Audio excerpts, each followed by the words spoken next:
Stacy on the spot next, since you're there with students every day. Tell us about what tip you can offer us from I being think there the on the front biggest line. thing I think the biggest thing in navigating for the return of next school year is really focusing on hope and really giving the students the excitement of returning to a regular typical school year. And part of that is consistently using reassuring language, like it's going to be okay, or what about this, or what if I don't have friends, it's going to be okay. So kind of having a tagline through this summer about what what is it going to look and feel like, and letting them know that it's going to be okay, you'll get through it. So those kinds of things, and also contacting the school if you have any concerns, or you want a campus tour, or you want to hear about what strategies are in place to return to a safe environment. Dr. Bell, how about you? Give us a quick one from the um, doctor Yeah, side of the. I think it's really important to remember during this time that not everything can be a priority. It's very easy to get overwhelmed and think that we have to do so many things all at once. And it's really helpful to think, where does my child have to be at age 18 to be a successful adult? And to get the kids there, we really have to prioritize.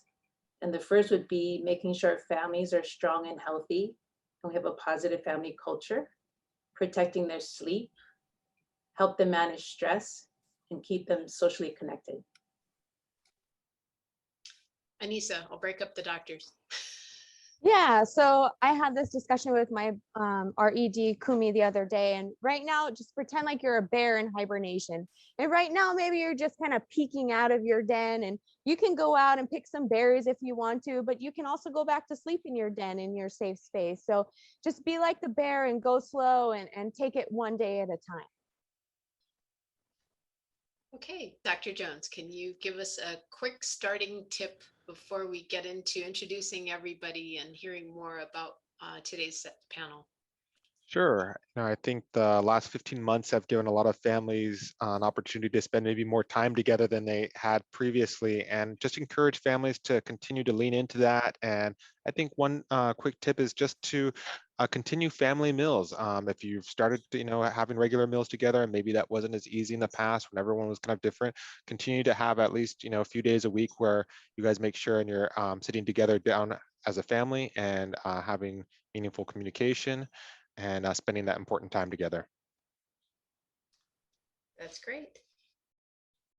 Well, I want to thank you all for joining us here for Life Interrupted, Navigating What's Next. And let me thank all of our panelists and introduce them.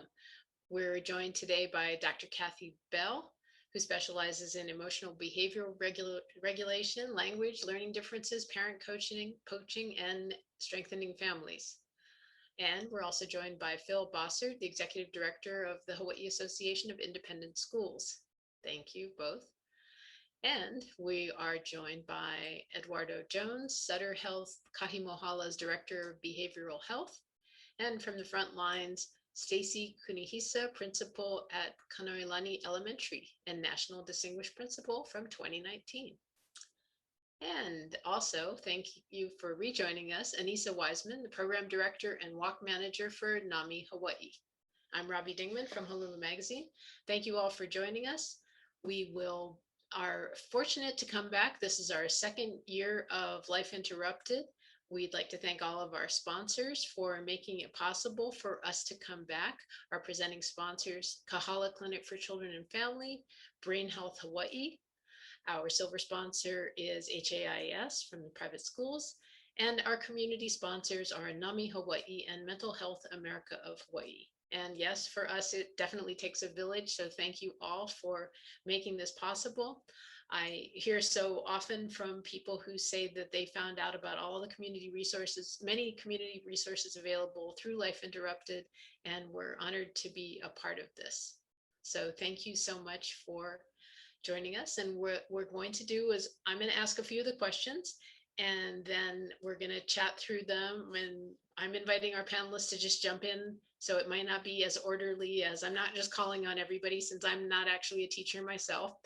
And then we will be welcoming questions from the audience, and those should be sent in the Q&A. So those will be gathered and then we will get to those later on. But first, we thought we'd go to some of the questions that we think a lot of people are asking, and I know we certainly are.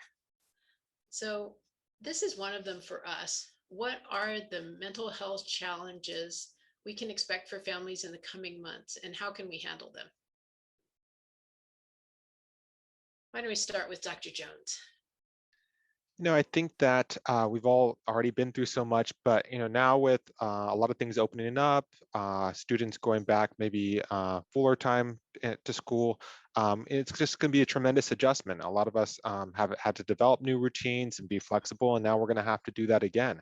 And so, I think continuing to have conversations around mental health and trying to, a lot of students thrived maybe in a hybrid or homeschool sort of model, and maybe not so much. And hopefully it's given us an opportunity to know our children and students better, and we can use that to kind of help pave the way forward for them. I'm going to jump in.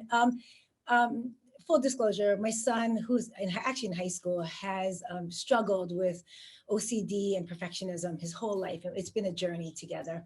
But one thing that's helped him and really helped all of the students here at Kanoilani is the concept of having a worry box. So it's a really awesome book that maybe we can share later, the worry book.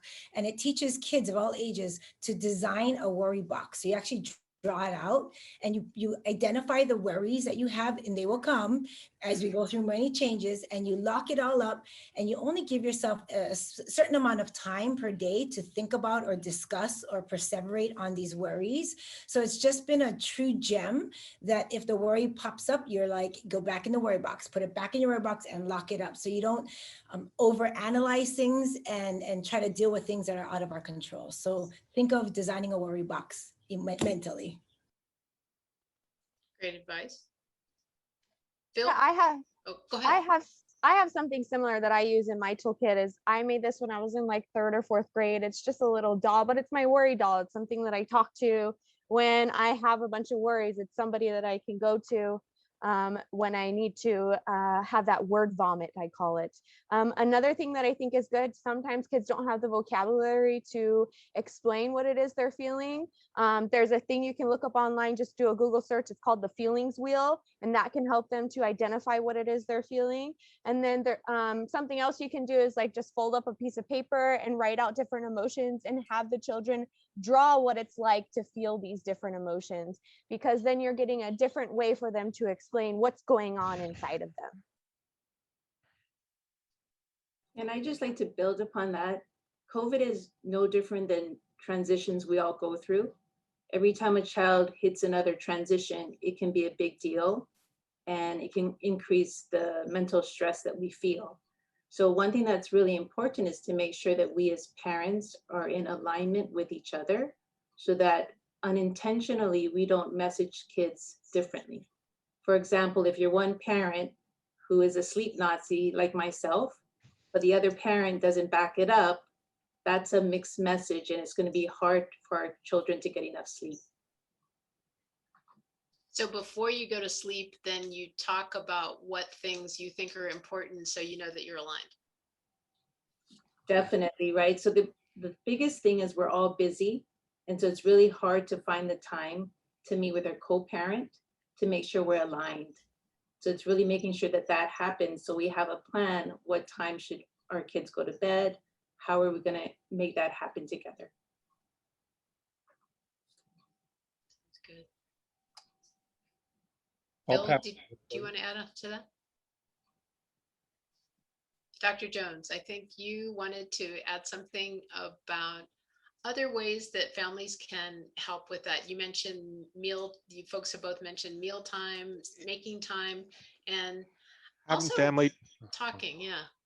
Oh yeah, just having. I think it's this has challenged a lot of families to spend time and board games, watching movies, doing just so many great things together. And I think one of the exciting things is now kids have an opportunity to kind of go back and be maybe in the classroom more in person, start participating in some sports, and working on those peer relationships that we know are so crucial, and that has really been something that's been missing for a lot of youth over the last year. And I would just say, as we're doing that, just how critical it is to keep whatever good routines or habits that have been developed, and specifically some around, parents spending meaningful time with kids. So this isn't just, watching our favorite show or movies together, but this is having conversations about mental health, how school's going, how peer relationships are going, either doing a meal or doing something else that we do together. And, I think that's probably one of the best things that we can continue doing or start doing, that's going to really help our kids adjust to what comes next. I think as a parent, sometimes we feel like we should try to model the best possible behavior, but I've had the opportunity in the past 15 months of talking with more mental health professionals, and that's not always the case. Can you folks share with our audience that sometimes talking about our struggles can help?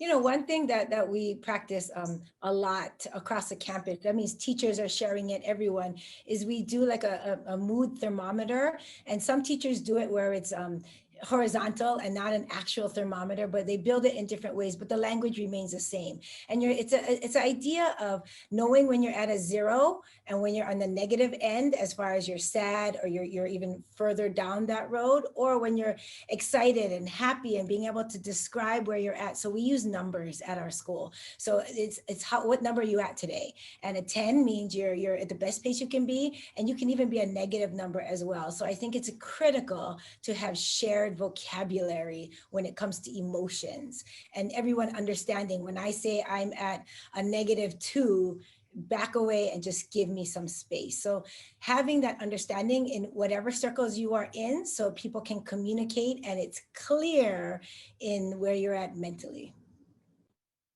And kids learn by example. If you're not sharing your own emotions with them, why are they going to share it back with you? You got to start and lead by example, so that they know how to communicate that with you. And that's by communicating your stresses with them. It's okay to tell the kids that you're feeling stressed out or having a hard time, as long as you do it in a healthy way. Okay. Add to that, I think it's really important to give the kids a space to talk about their emotions and feelings and what their experience is. But I also think we need to be mindful in terms of how do we show them what to do about it, right? So how do we help them solve the problem? How do we help them develop a skill? How do we get them more prepared and confident in their lives, so that the emotions don't get overwhelming and they actually see that they can do something about it? Can I just add to that? Thank you. Yeah, that's a great point. At school, in our mood meters, we also have pictures for the kids to understand how to de-escalate themselves. So is it a deep breath? We have one child who needs to punch a stuffed big giant bear that we have, and she has to let that and have that release. So giving them the tools, I would totally agree with Dr. Bell, is imperative. I think also one of the things that is helpful is to go back. Some of the advice recently I heard was to think about all of our basics, like how are we eating, and are we getting outside, or are we doing things that we enjoy? Because you kind of know that if you're suddenly eating a lot of junk food versus once in a while, that might be a clue that you are not maybe feeling completely right. And sometimes a little bit of junk food is a mood lifter, but too much goes the other way. Which one of you might be able to tackle a little bit more about what are the challenges up ahead, and which ways we can get our students to kind of just, what are some of the habits that they can try? You've talked about the deep breathing. We talked about talking through some of our feelings. What are some of the other, I think people are just looking for practical ways. And Anissa, I'm going to come back to you for the toolkit as well. But what are some of the other practical ways that we can get through this time? Sorry, I have a fly passing me by. Don't mind me. Oftentimes when I'm having anxiety, sometimes I can't control it, but one of the things that I do is focus on where I feel it in my body. So for me, sometimes I'll feel it in my jaw. I'm clenching my jaw, so I go to release my jaw. I'll feel it in my shoulders, so I'll do some shoulder rolls. Maybe I feel it in my belly, so I'll do a little wiggle here. If I can't figure out or regulate myself mentally, then I'll try and work on what's going on physically. In addition to that, a strategy we teach students is how to take a brave breath. So we at Kanoilani use a Choose Love movement, which is an incredible program. If you don't know what it is, it's full of lesson plans that can be used at school, at home, in businesses, anywhere. And it teaches you about the brain and what happens to you. So students understand as young as 5, 6 years old that they have a lizard brain, and then they have we call it the numbat, and that's the fight or flight response, and then the human, the prefrontal cortex. And they know hug the human means to be able to take that brave breath. So we practice it across the school. They have brave poses, but you put one hand on your chest, one hand on your belly, and you count 3 seconds up and then 3 seconds down. And you can extend that up to 6 seconds, and you breathe real deeply. So it's a brave breath, it's a gratitude breath, and it's a forgiveness breath that we teach all the students with different mindsets behind that. But I think that breath helps a lot of us at our school. Yes. Robbie, as you mentioned, it's, going back to basics. When we deal with mental health issues that present themselves as depression or anxiety, we think of therapy and we think of medications. But if you think about what the true antidepressant is, it's sleep, it's family support, it's social connections, and it's feeling like a successful student. So there's a lot of things that we can do even before therapy and medications that can be extremely helpful, but we always tend to throw those practical tips out the window. Right? We all know that sleep and exercise is so important, but we want to go for a magic bullet somewhere else. I think that's one of the things I'm hearing, is that as things are starting to change for the better, there's a lot of pressure we feel. Like we have pressure to want to go back to everything all at once. And that's why I love the hibernation thing that Anissa talked about, that we don't necessarily have to go from 0 to 60 in a week, and that we're not expecting our students to do that. Stacy, I know you talked about one of the a very simple but interesting way that you're thinking about for next year when you welcome new students back, that you might have started them off in their old classroom and then move them on. Yeah, we're looking at, because some of these students have never met their teacher this entire year, at least at our school. So the concept is to begin back with your old teacher, process some of those feelings. You can either do an iceberg activity, or we saw a really cool activity with a mask, and the students are able to write what everyone sees on the outside, but then what goes on the inside is they talk about that and they share that out with their classmates. So we're going to open the year with all the kids with their previous teachers, and just having some closure and discussions, and then spending some time meeting their new teacher. We would do this typically if it were a normal year, and having a transition time on campus so that they can grapple with what they're feeling too, because it will be a really weird start to a different kind of year, and we want to make it as normal as possible. I love that so much. I mean, that's just really amazing and innovative and creative. And, one of the things that is just been so great to hear about that I think is coming out of this in a difficult time pandemic is just how much it's put mental health on everyone's radars, and how well students, teachers, educators, mental health professionals, I feel like we're all kind of on the same page now, talking about these things, coming up with different tips, strategies, coping skills to help students. And I think ultimately that is going to really help children and students just do so much better for the rest of their school and lifetime, that we've done so much work in this area. Yeah, I would agree with that entirely. I know, even though in some schools the students did come back during this past year, they weren't really back the way they were normally, because they were sort of isolated into these so-called Ohana pods that were, maybe half the class was in one and half the class was in the other. So, and then they had recess with their pod as opposed to with everybody. And so they really weren't with their friends and with their normal support groups, where they do share how they feel and what they think. And so I think, a lot of the students You know, they've been away for a while. They probably didn't miss algebra or history so much. They missed their friends and they missed their teacher. Yes, and I'm sure they miss their friends and just the ability to do something with people other than their immediate household. I'm sure, as much as that's enjoyable in many ways.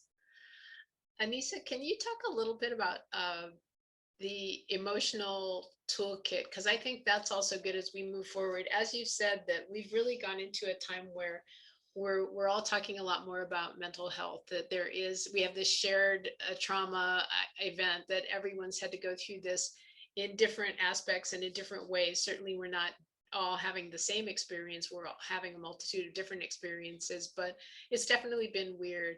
And I thought that you gave us some practical tips for people of all ages on how you might be able to sort of have a little respite in a box. Yeah, so it's important now that we do the work now so we can mitigate some of the long-term effects of the pandemic. So for me, one of those things is I have my emotional toolkit right here. It's ready to go. And this is my safe space. So it has everything in here that can help me to regulate or stay calm. So I have a journal ready to go if I need to do a mind dump. I have Play-Doh because sometimes sensory can help me calm down. I have essential oils because I like smell a lot. I have things that I can touch, like this is like fossilized dinosaur poop that it just feels good and it makes me feel a little grounded. You know, silly things in here that make me feel good. You know, and mental health is just like physical health. Or if you want to learn the piano, you gotta practice, you gotta do the work, and it's the same with mental health. So you have to do whatever coping skills that works for you. You have to find moments and integrate them into your life every day so that when it works, your brain can register, oh, this is what I do when I calm down. Because if you're only doing it when you're feeling stressed out, it's not going to work as well. Just like kids, when they're having a tantrum, that's not the time to teach them a coping skill. Their brains are not ready to learn. You have to do it when they're calm and when they're composed. And so that when they are feeling stressed out, they already know and can go straight to it. There's a few different breathing techniques I taught to my preschool kids, and one of them was a cat hiss. So take a deep breath in and hiss like a cat out. Very easy, very simple, out of your head and back into your body. And sometimes for kids too, it's fun to like put pictures of them because sometimes they can't vocalize what they want to calm down, but you can show them a picture and they can point to it, and then you can start doing it and they can start doing it too, and you guys can both calm down together. That's definitely true to also show that I think as adults, sometimes that's another thing we need to say what we're doing and why we're doing it. I confess that during these past 15 months, my family members have told me that it's time for me to go to do yoga, to make time for that yoga class because it will make all of us happier. I want to invite all of everyone listening today and watching to please remember you can send in your questions and we'll ask your questions today. Just send them in through the Q&A. We'll be happy to pass them on to our panelists. And I also wanted to come back to something we talked a bit about when we met earlier, and that's what are things we can do to help our children have courage and compassion and to cope with change?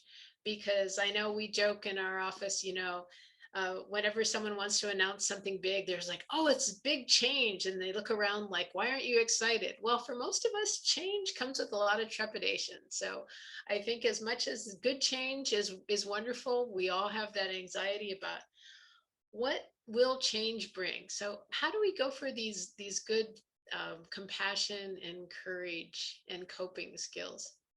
Stacy, can you start us off? Sure.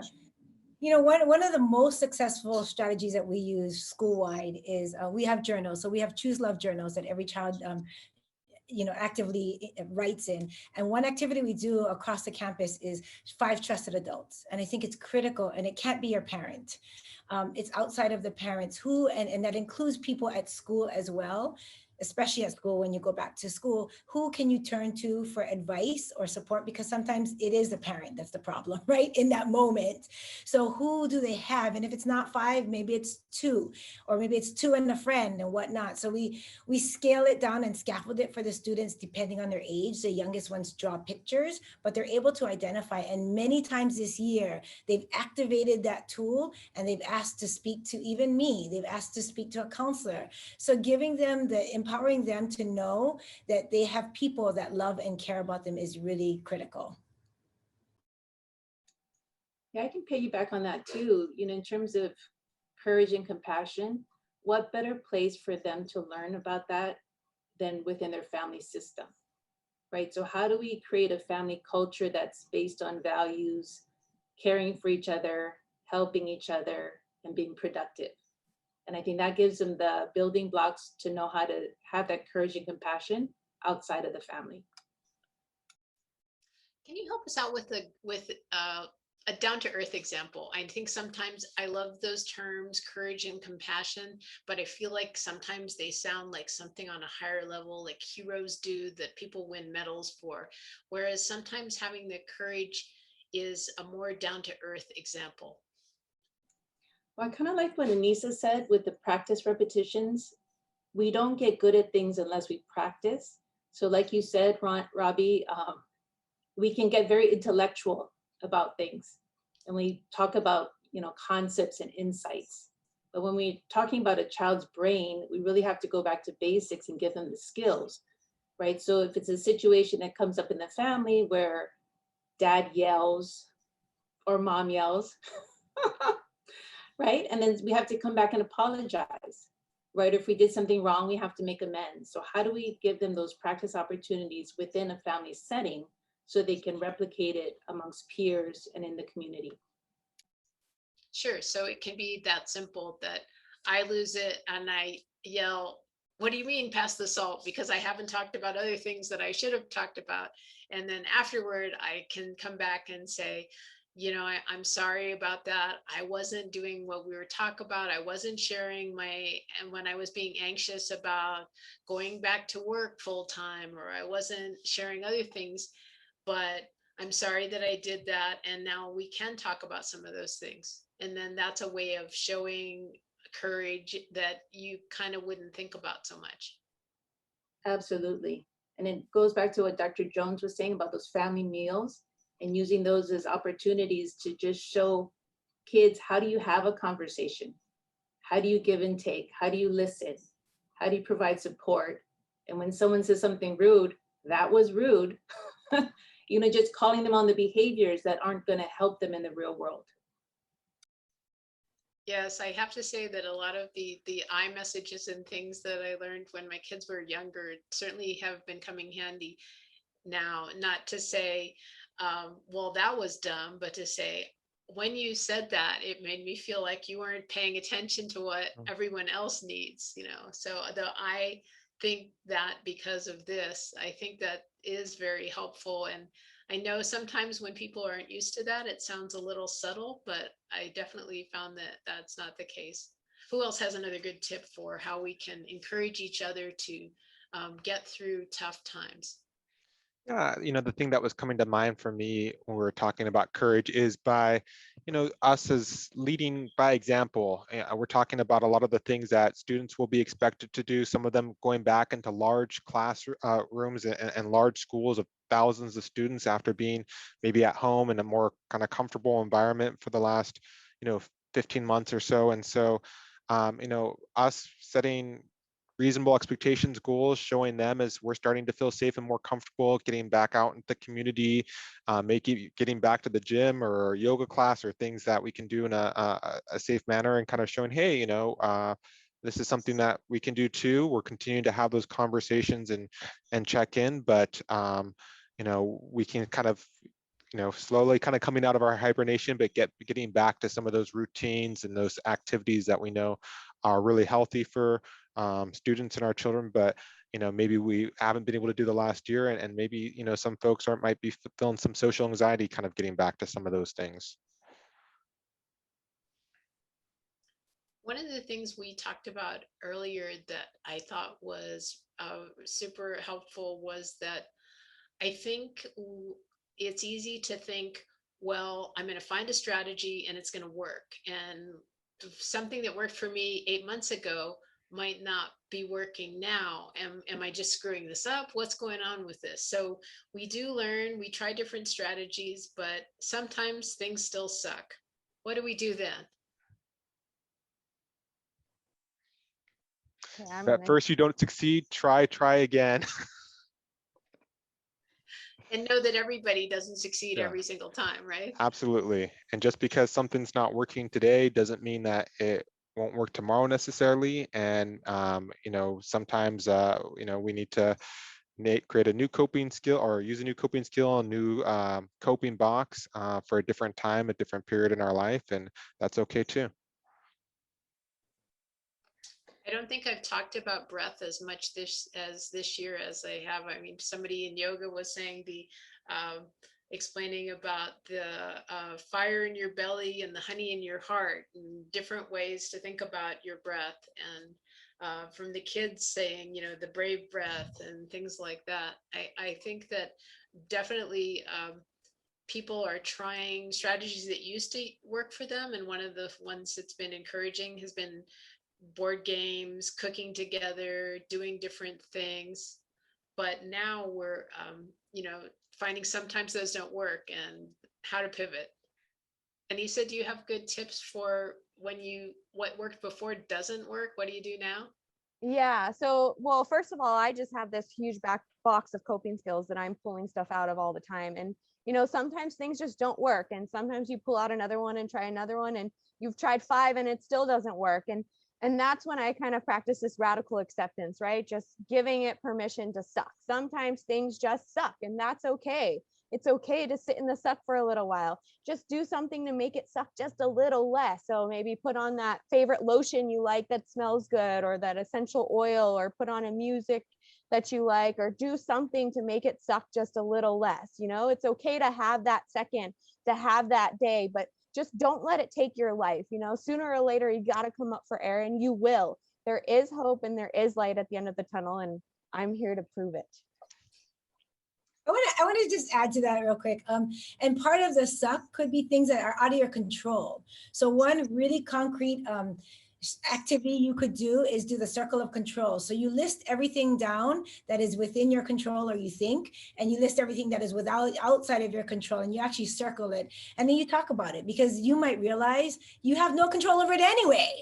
So you got to let it go. And if it's, a bad weather day, or your car, got hit, I mean, it's out of your control. You can't do anything, maybe drive safer. But identifying what's in your control and what's not, and just being okay with living sometimes, like we all have lived this year, in the unknown. We don't even know what a month from now is going to look like, and being okay with that. And I think it's important to realize that in most cases, the suck doesn't last. So just being aware that, I feel really awful right now, but I'm going to feel better. And if you think about it, we always tend to feel better. And I think the other thing would be surround yourself by people who love you and do things that you find enjoyable. And that will help it suck just a little bit less. That's like our mantra is, this too shall pass. So Dr. Bell, yes, this too shall pass. Right. And realizing that there are things we don't control. And sometimes there's a lot of things we don't control. But like you said, reaching out to our families, reaching out to our friends, even if it's just a text message, or listening to music, or going to stand in the yard in the sun for a little while, all of those things can help. But I know a friend said to me one time, well, they were planning this wonderful day, and the rain came, and they came over and they said, I'm so sorry about the weather. And we're like, you're good, but you really can't control the weather. So you shouldn't apologize for it. We should just go from here. And one last tip with that is then focus on what you're grateful for in that moment. Like, stop and tell yourself, what do I have that doesn't suck? Because there's a lot that people have, and you take it for granted, right? So what do I have? Actually, I just heard a really good tip on that, that as we're going through this changing time, and we are sometimes, when we're with our loved ones, we feel comfortable to complain about things. That this speaker I just listened to, he said, go ahead and complain. And then every time you complain, say something you're grateful for afterward. And that kind of helps, because it gives you permission to do both. You can be candid, and then you can be like, okay, bring it back. So thank you for questions from our audience. Our first question is for Phil. What's an example of how HAIS schools have helped students navigate the pandemic that you're proudest of, or you'd like to, I know you don't like to pick favorites, but pick a good one that you're proud of. I think I'm going to give two shout outs. One, there were about 20 of our schools when the kids came back in the fall. Instead of pushing them right back into lessons, they involved them in pandemic related things, like the schools that had these material printers that can digitally create objects. They set out to make these masks and shields that were in short supply. And we're estimating that somewhere in the vicinity of 20,000 of these plastic masks that fit over were printed up in our schools and handed out to first responders all over the state. So that's, I think, what I'm proudest about in our schools, that they didn't just go right back to algebra and history. They went straight into how can we help this situation and learn from it. The other thing is a shout out to the public schools. Um, One of the things a lot of people forget is how many students the public schools feed every day, and through the free and reduced lunch. Um, Christina Kishimoto told me that right in the first pivot in the March, April timeframe last year, a lot of private school kids showed up at the public school cafeterias for lunch and breakfast because their parents were working, and their parents were used to shipping them off to school cafeterias. So I think one of the things that they didn't miss a beat, that the cafeteria workers fed the private school kids as well as the public school kids. So very happy on both of those situations. Yeah, those are really good examples. One that sometimes when we're feeling bad about where we are, how can we reach out to help others? Because helping others always does bring us out of our own funk, and does by doing something that's helpful to others. And that's great. And that we're all in this together. That is not just, we shouldn't be siloed off. In fact, when we work together, that's the best way. We have another question. One of our viewers says, my daughter had her first year in high school last year, and I must say it was a total disaster. Thanks, COVID-19. She did not thrive. She met no new friends and was completely unmotivated. How can I do my best to help her reset so her sophomore year might get off to a better start? That's a tough one. Yeah, I mean, I would first say that you're not alone and your daughter is not alone. Certainly here at the hospital, we've seen a lot of folks that had similar experiences. And so just having some compassion for that. And with this kind of new year, and students kind of going back into maybe more in-person activities, maybe there's more opportunities for after-school activities or sports or other things that allow students to begin to exercise their social muscles again. I've talked with a lot of students that maybe now don't feel as comfortable kind of reaching out and building friendships. And I think everyone does want those friendships, but we've gotten so used to kind of quarantine, isolating, not being with each other, that it's hard to create them. So taking the initiative to be in these different activities, or maybe as a parent creating opportunities, a safe way in your own environment to invite your daughter and her friends in, or potential new friends, might be a way to kind of prime the pump for that and help her to have a lot different year this time around. I want to jump in and add to that. Number one, don't be afraid to reach out to the school. Principals work 12 months. You need to call the school and say, can you help me? There's so many strategies we can do to acclimate students back to school and even help them make friends from day one. Some examples may be where you sit down and you and your daughter write down what are things she looks forward to, what is she hoping to experience this year, and then making that come to fruition with counselors' help.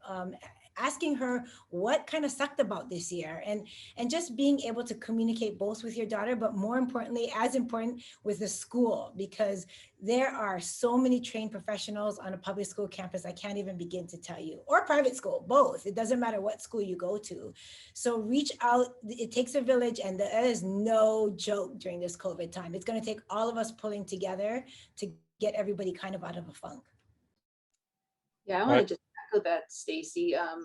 I interface with a lot of the schools, both private and public, and they have so many resources But I know as a parent, we're afraid to reach out because we think we're asking too much. But that's the first thing, is reach out to the school. And just like I say, you really have to have alignment between the two parents. You have to have alignment home and school so we can support our students. And it does take a village. The second thing I would say is make sure her sleep is optimal, because with COVID, we've shifted our sleep time too late, and optimal rest is 10 p.m. to 2 a.m. And so when they go to bed too late, we're already messing up their mental health. Yeah, so I just think make sure the sleep is optimal, and we don't exercise as much, so we don't sleep as well, and we have more screen time that interferes with sleep. So I think just optimizing sleep, because you'll be amazed when we see the kids with depression and anxiety, 99% of them have an underlying sleep issue, either with quantity or quality. So it's a big thing. And at the schools, we get paid for that, right? So any one parent reached out and her daughter was at her wit's end, and we started counseling immediately during the pandemic. We did it virtually and then brought her in, and it turned a whole new corner. So reach out is the message I want to share. Sure, and we're hearing from a lot of people. I mean, while some people did thrive during this time and enjoy the time to be by themselves, a lot of other people were sort of frustrated by it, did chafe at it. And so I think I would say, as a non-professional on the panel, that your daughter's not the only one who felt that way. And that the other thing, by reaching out to the school, is they can put together people, and they can help facilitate that in ways that work. I mean, they know that this is not going to be just easy and everybody's going to snap back. I mean, heck, it's high school. I mean, it's not easy for anyone any of the time. I mean, there's always going to be ups and downs. And so that's just normal. And once you get used to navigating that part, then you can go on to navigating the next part, which isn't going to be easy either, but we just get used to it, right? Which makes me think, right, how do we normalize this experience for the teenagers? Because this is their first walk through this type of experience. So it's very unsettling. So they often think, what's wrong with me? And how do we send them the message that there's nothing wrong with them, it's the circumstances, and they will overcome? Are we good on that one? Otherwise, I'm going to go on to the next question, if anybody has any quick thoughts. Our next question is a good one. As a parent, I've been trying to prepare myself for how I'll feel sending the kids back to school and activities. Are there ways I should prepare myself for unexpected emotions? That's a good one. I think identifying what your fears are in returning to school, and then again reaching out and talking about those fears. Is it, I'm afraid the school is not going to keep my child safe, and what systems are in place, and hearing that. One of my teachers, she told me every day she tells the kids about how often the classroom is sanitized, and it just brings that level of fear down. They talk about the importance of mask wearing, and it's going to be a way of life for everybody, right? The fear is real. It's not going to go away because it's August all of a sudden. So being able to talk through your own emotions with your trusted, have your 5 adults that you can talk to, or the school, and ask the hard questions. Do not be afraid to say, here's what I am worried about. And they will worry. One parent called the other day, and we were bawling together, and she was crying because she got a comment about her daughter and she thinks she's so far behind, but she's not. So it's all of these tricks that your mind plays also on parents, as far as, am I good enough parent? Did I do the right thing? Leave the laundry and forget it, and find your own space to be happy as well, and regulate yourself, which is probably the most important thing. If I could pick up real quick on something Stacy just said that's not entirely related, and that's that to the extent that our schools focus on telling parents and kids, oh, you lost a whole year, you're just way behind and everything, we're creating a whole generation of kids that feel like losers from the start. And so we have to stop saying that. What Stacy's saying is, you're not behind. You learned a lot during this time, and except for reading and counting, which are skills that you need to learn, the rest of the stuff you'll pick up again and again in elementary school, high school, and college. So we're not behind. We just had a long vacation. Yeah, and I just want to jump in and say that, It reminds me of this other question I just got, like, how do I get rid of all my triggers? And that's not what it's about. It's not about a reset. It's not about getting rid of those triggers. And it's important to validate those emotions. It's important to be aware of the triggers when they come up, and then you manage them in a healthy way. That's what it's about. It's not about getting rid of them. It's not about a reset. It's about figuring out how to move forward with the things that come up. Phil, and I love that, right? Because it's so easy to be very scared and nervous for our children, right? But life is long. So a year of COVID is not going to affect the ultimate outcome. And what do we really need as adults in life? We need to be able to manage stress. We need to be able to keep a job, and we have to be able to relate to other people. So if we can all just focus on those really important pillars and not worry about these little blips that are coming along the way. And I just gotta say, the students are so resilient, and they came back very quickly. The ones that are here are kindergarten and first grade in full force, and they're so happy, and they're not overly analyzing things. They're just out there having recess, trying to just be the kids they are. So they're resilient. And as kids go through this, and parents worry about them being behind, I mean, I have to also think we've all had this year. It wasn't like anybody's ace this year, and everyone has figured it out. And so that's why I get concerned when I hear kids worry too much about being behind, because I mean, some people I've even talked about think of it as we all took a gap year together. But as you folks have said, we've also learned a lot of important things. So that, I think, is a good time to have another question. Here we have one. How can parents advocate for change in schools to prioritize mental health and well-being and sleep? I'm worried that things will just go back to normal, including too much homework, overscheduling, making up for learning loss that eat into time that should be spent on that sleep, building relationships, and that sort of thing. I know I sound like a broken record, but talk to the school, talk to your teachers, talk to the counselor. Don't be afraid to meet with the administration. We're not scary. We're here. We're in this together. So don't be afraid to just say, "Hey, I have some concerns." Do it very nicely and kindly, because we need that grace as well. So I think if you approach the schools that this is a partnership, and I'm not trying to dictate how the school runs, nor am I trying to just sit and do nothing about it, but be a partner. We have school community councils, we have PTSAs. Get involved with your child's education at whatever school you're at. And I'm going to say the But same thing practical about. question about that before I'd love to hear your answer. What do you, as teachers, as people involved with schools, how do you want to be contacted first? Do you want someone to email you? What's best to start that conversation going in this strange time, or anytime? I don't know if Anissa was going to talk, but at schools, it doesn't matter. Just get in touch with us. It can be a letter, it can be a note, it can be an email. I give out my phone number so people can text. Whatever is your most comfortable mode. The point is communicate, communicate, communicate. That's what got us through this far with each other. I just think sometimes people are scared of that first step. They're not sure what the thing to do is. And sometimes I've heard examples of them overreacting in the other, like interrupting their kids' class to try to say something when they're on don't Zoom. do that. Don't do that. Don't be rude. I mean, I guess put yourself in the person's shoes, right? I mean, you don't want to be interrupted, so don't interrupt others, and do it in a way that you're partnering and you're not trying to attack. Big difference. Thanks. That's Anissa. Stacey, right? I like your idea of grace and just, how would I want to be treated? Because we work with a lot of parents who are panicked because their child is struggling, right? But the schools and the teacher aren't the enemy. They're a very valuable partner. So if we can treat each other nicely, the child will win. And they're struggling too with their own mental health issues. And please know that, there's 120 employees at our school and many across the state. They have gone through this pandemic too. I really like this question, and I like that this parent is thinking about,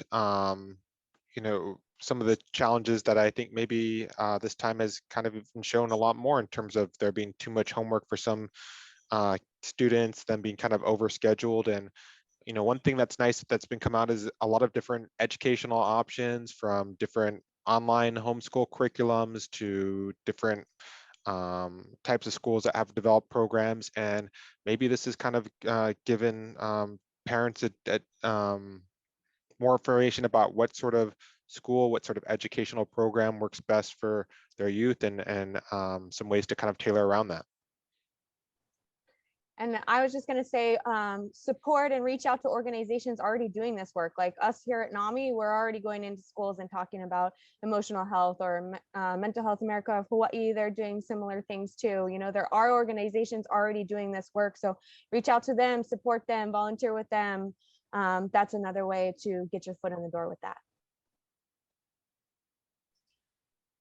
I want to ask, thank all of you for all those great ideas and some helping us to understand this. And this next part, I'd like to ask each of you to offer one takeaway.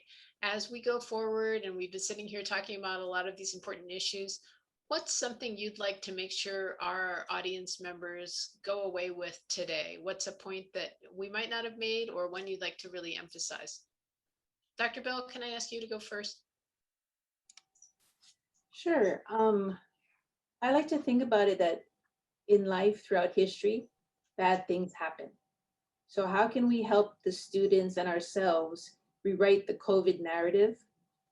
Because I really see that, where's the silver lining? But through this awful event, the kids have gotten a good perspective, and they've developed skills, and they realize that things don't always come on a silver spoon.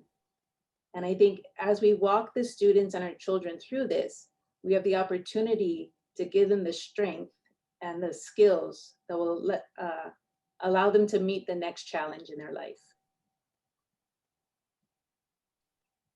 Yeah, I think that's been encouraging to have people realize the resources that they each have. I know, and for our own family circle, we did end up together on a lot of things, but we also ended up planning meals together more, and everybody took more responsibility for things because we were all together. Whereas sometimes when you're all swiftly passing each other by, it's more difficult to do that. So it felt like we're all in this together because we really were. So I do hope that the silver linings come through, as well as the alarming trend. So yes, it's alarming that we're all talking about our mental health, but we're all talking about our mental health. So that's a good thing.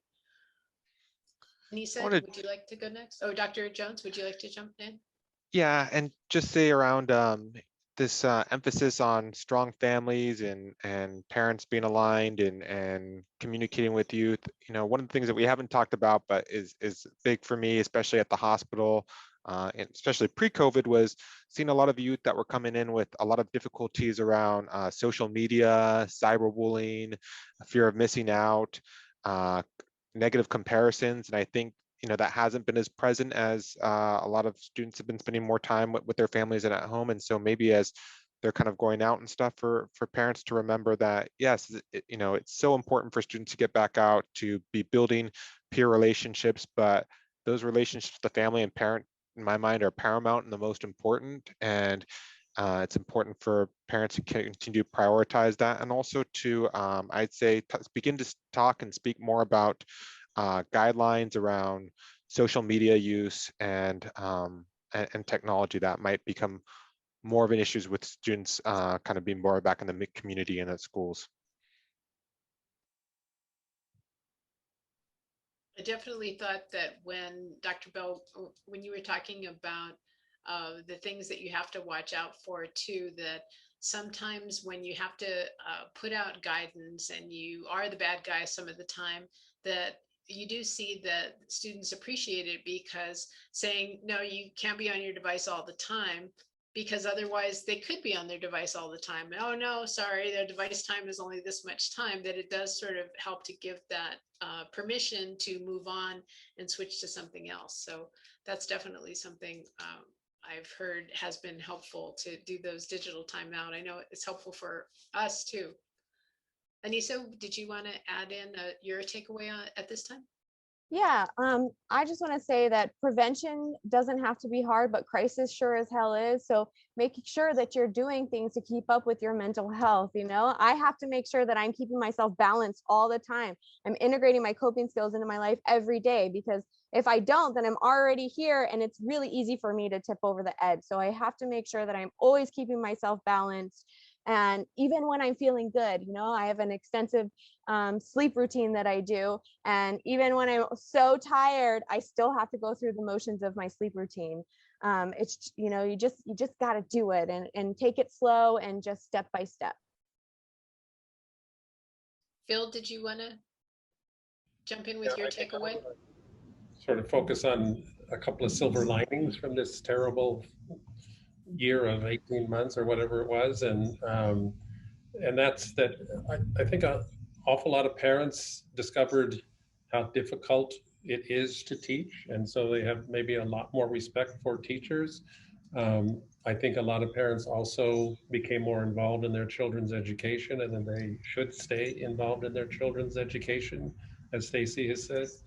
And lastly, I think in general, as a society, we realized how important schools are just to the operation of the entire state. Because when the schools closed, it became really difficult to get much of anything done for a while, because so many parents stayed home and so many businesses had to close and couldn't work. And so I think the importance of schools in our daily life, in our society, was really highlighted during this period, and the importance of teachers uh, in our general well-being for families as well as students came out. So again, as I keep harping on it, learning was not lost during this time. A little bit of schooling, but not learning. As a parent, I did think some of it was a little amusing in the beginning, when some of the thought leaders in our community were like, people can't go to work because they don't have childcare, they don't have schools. And they were just so shocked by it. And I was like, it's been a while since you've been around children, because that's how the whole society works, is that we all work together, and that's how it comes. And Stacy, can I ask you to bring us home on this one, on the takeaway, as someone who's in the schools every day and has been for decades? Tell us your Sure. help. Social emotional learning and mental health well-being belongs or begins at home.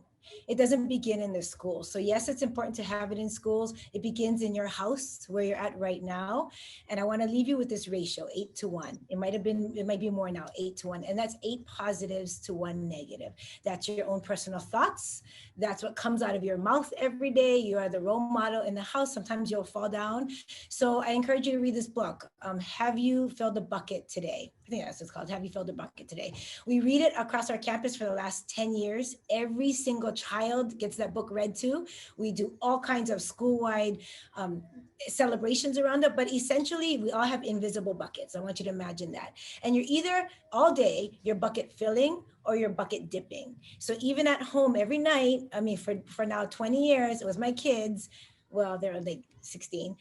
What is your bucket filler and what is your bucket dipper? And we're able to use that common vocabulary I talked about, but read that book. It talks about everything that comes out of your mouth. Every thought in your head is either positive or negative, and you control that, right? So it's 8-1.